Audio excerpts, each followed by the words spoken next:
Hey guys, welcome back to SkaterHQTV. Today we're going to have a look at longboards and all of the gear that goes along with it.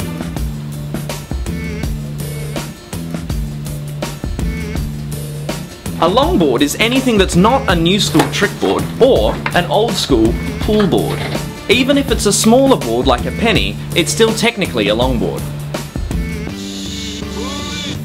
First up, let's have a look at the deck. Now the deck shape is going to determine what you can actually do with your skateboard, whether it has a kicktail, whether it's dropped through or dropped down, or even if it's perfectly flat. The deck shape will determine how the skateboard actually performs.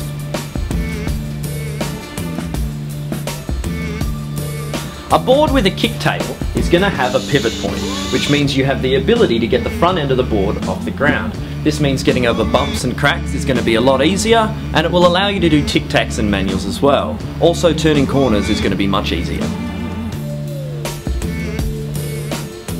A deck with little to no shape is going to be used predominantly for transport, and you're going to rely solely on the trucks to make the board turn. This means tight turning is going to be a lot harder, and it's going to require a higher level of skill to get over the bigger cracks in the road.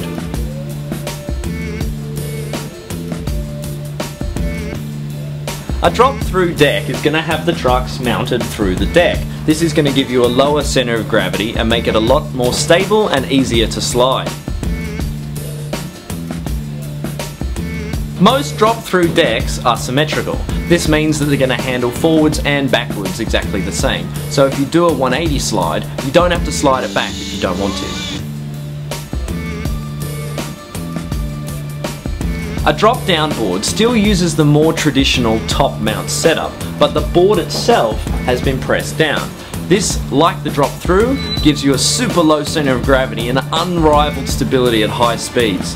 Now this board is mostly used for racing, but it's also good to cruise around on because you're so low to the ground. Cutouts.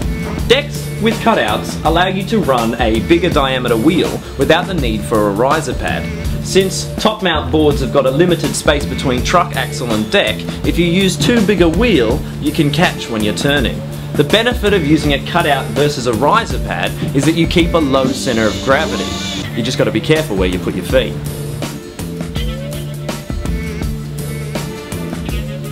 Next up, we're going to have a look at the trucks. There are two major different types available. You have your traditional style or your reverse kingpin.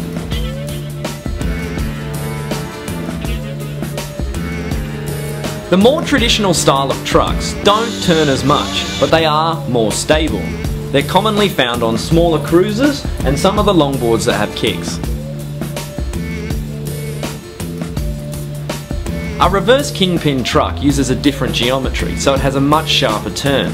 However, they can be a little wobbly at high speed. These trucks are more commonly found on longer boards to give a bigger wheelbase a tighter turning circle. Now we're going to have a look at some protective gear. There's heaps of different brands available on the market. We're just going to let you know what you're going to need.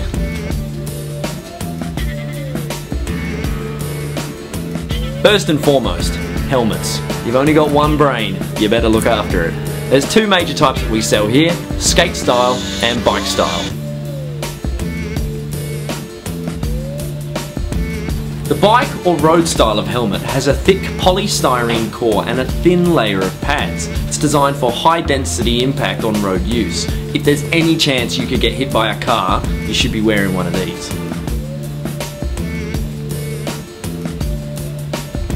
The skate style helmet has the same shell as a road helmet, but instead of the polystyrene core, it just has a thick layer of padding. They're lighter, softer, and generally more comfortable, but they're not road approved, and they shouldn't be relied on in a road crash environment.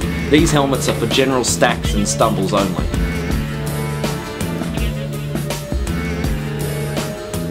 Next up we have knee and elbow pads, and as the name would suggest, these are for your knees and your elbows. Comfort and fit are going to be the main things to consider. When you're buying this gear, make sure that it fits properly. All the good brands are going to have an elastic strap at the top for comfort and a solid strap at the bottom so that it doesn't slide down when you crash. They're also going to be nice and thick to absorb any impact from the fall.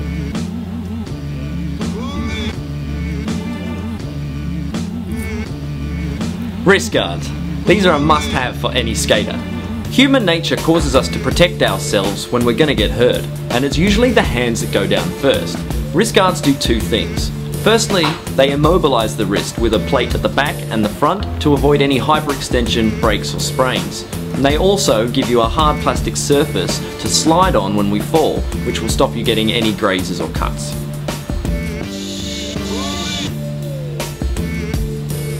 Slide gloves. Now slide gloves are more for protecting your skin than your muscles or your bones. Instead of splints in them, they have thick pucks on the palm and in some brands the fingers and the thumb as well. It's quite a daunting thing to take a corner at 60 kilometers an hour, but a slide glove allows the rider to put his hand on the floor and bank into the turn safely.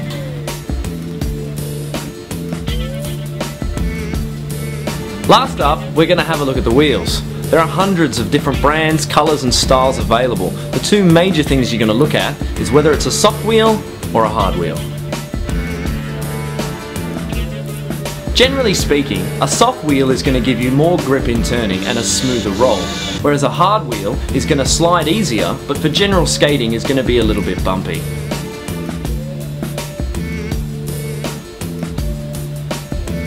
When it comes to sliding, the shape of the wheel is as important as how hard it is. A wide profile, sharp-edged wheel has so much flex in the outer rim that when you send this wheel sideways, the urethane is likely to chunk. A centre set wheel with a narrow profile and a rounded edge is going to maintain its shape way better and therefore be perfect for sliding.